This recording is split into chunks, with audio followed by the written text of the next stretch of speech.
rắm lẽ câu sân suối tu mi ron cái te zaum na do sana dinga fel na mai kor voa biak buk thiang le ma le pisaro puya a phong voan tu chan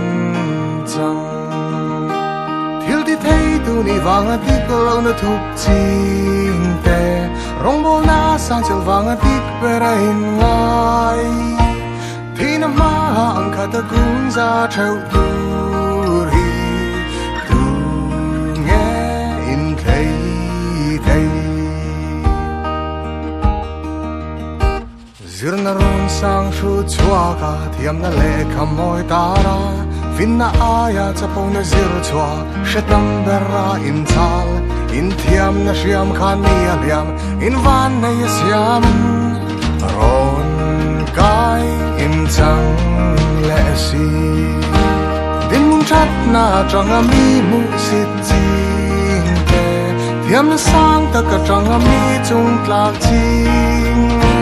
thina ma ang khata tun za thau tu ri tu nghe in thei thei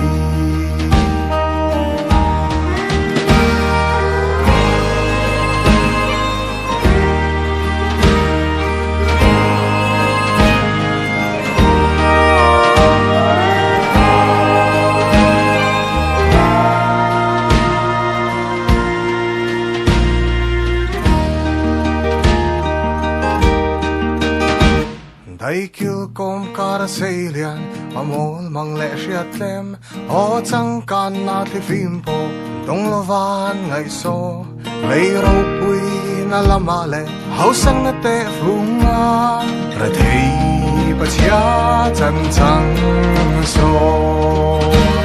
o siam tun tu ten na duan jing mi ani na so lei ro pui na tong thoria tai na lu hau sắc na le ro pui na te po hi te du asia hari nang mi